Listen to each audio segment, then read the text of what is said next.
J'ai développé dans un premier temps la chance que nous avons de vivre sur ce territoire en plein développement, avec un certain dynamisme. Dynamisme, je disais, dans certaines communes, qui se traduit, que ce soit au niveau du moniteur qui nous a consacré un dossier, que ce soit au niveau de Bref Rhône-Alpes qui souhaite nous consacrer un dossier, on voit bien à travers la presse économique nationale et régionale l'intérêt pour notre territoire. Malgré les chiffres, notre développement démographique traduit, disons, ce dynamisme actuel au niveau du territoire. L'agglomération soutient ce développement économique par le biais de l'investissement et fortement par le biais de l'investissement public. Nous avons la chance actuellement d'avoir des investissements lourds sur Bourg-en-Bresse agglomération, que ce soit au niveau de l'État, de la région. Je pense à Fléria, je pense aux différents lycées de la Lande à Caria, mais aussi les investissements de notre agglomération. Que ce soit Interexpo, où nous sommes ce soir, le pôle multimodal, la poursuite des rocades, les zones d'activité économique, nos bâtiments locatifs industriels, ces bâtiments que l'on réalise et que l'on loue d'actualité, Fermandise à Saint-Denis-les-Bourgs pour favoriser le circuit court de distribution, et les bâtiments locatifs industriels destinés aux artisans que nous inaugurerons prochainement et qui font l'objet d'une porte ouverte à Polia.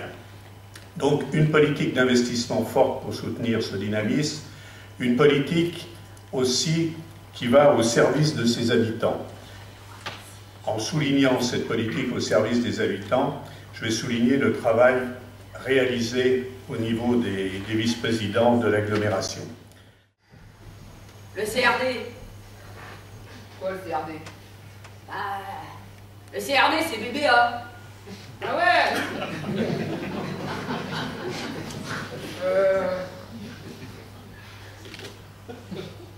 Le CRD, c'est BBA. Bon bah, leçon numéro 1. Tu sais qu'ils aiment bien noyer le poisson. Ouais. Donc avant, ils s'appelaient l'Aglo, comme agglomération de Bourg-en-Bresse. Ouais. Ils avaient trouvé un petit raccourci pour pas trop s'user la salive. Et pour pouvoir faire des gueuletons à l'auberge nantaise, hein. Ouais. Et tester les fermandises. C'est quoi les fermandises? Non mais je te raconterai après, ça c'est... Vas-y, raconte. Oh bah pour faire court, c'est un circuit court entre le producteur et le consommateur. Ah ouais. Et les testeurs consommateurs, c'est eux. Ouais. Sauf que nous, on n'est pas des bredins. On a tout compris. Donc avant ils s'appelaient l'Aglo. Mais ils ont voulu copier la SNCF et ils ont fait BBA. Pourquoi faut dire BBA? On peut pas juste dire bas. Non mais... Surtout pas. Parce qu'il est interdit de parler de bas.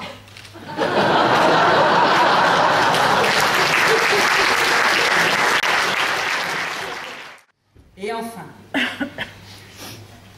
le premier prix, le gagnant, the winner, le nom, the name du nouveau hall. Car non, il ne s'appellera pas le hall D, comme de nombreuses personnes ont proposé. Pour vous révéler ce nom, nous laissons la place au président de Bourg-en-Bresse agglomération, Michel Fontaine.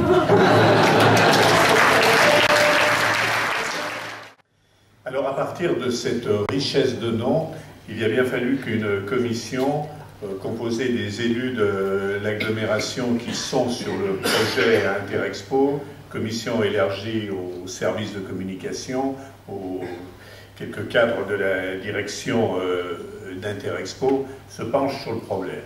Et nous avons retenu 5 noms pour Interexpo, ce 4e mot. Les 5 noms retenus étaient l'Orus. Nous avons eu des interrogations sur le pourquoi de l'Orus. Ça ne coulait pas de source. Est-ce qu'il avait la tête d'un faucon, ce hall? On verra bien tout à l'heure. Le 2e nom retenu était l'Équinoxe.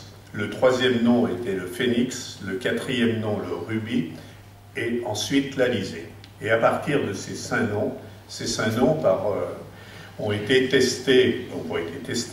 Il y a eu un vote, disons, dans le public, un sondage qui a été fait selon une méthode digne de l'INSEE, avec un échantillon de la population tout à fait complet.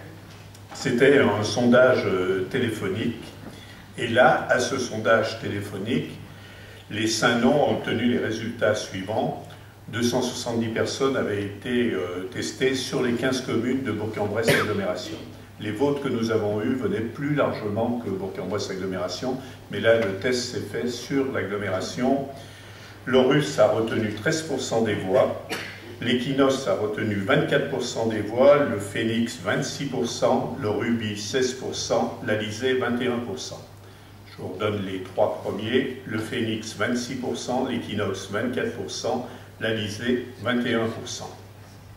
À partir de là, on avait aussi souhaité que les conseillers communautaires s'expriment. Donc les conseillers communautaires ont voté sur ces 5 noms. Sur les 5 noms votés au niveau des conseillers communautaires, l'Équinoxe est sorti en tête avec 53% des voix, devant l'Alizé 23% des voix, le Phénix 14%, le Ruby 10%, l'Orus n'a pas retenu l'attention des conseillers communautaires.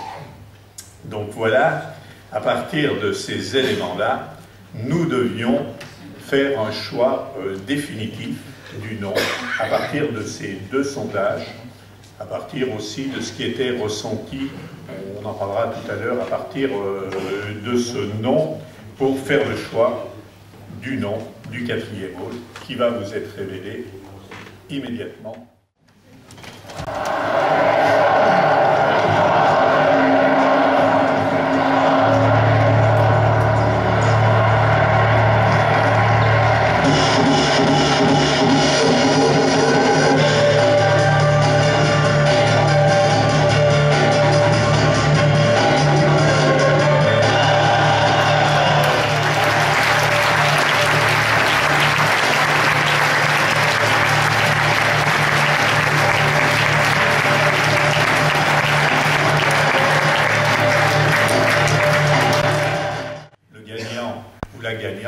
Elle étant récompensée par, disons, des entrées à tous les événements qui se dérouleront en 2012 et 2013 sur le parc des expositions.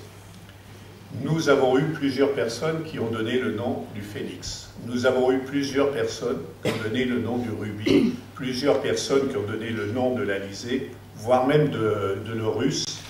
Par contre, nous avons une seule personne qui a donné le nom de l'Équinoxe.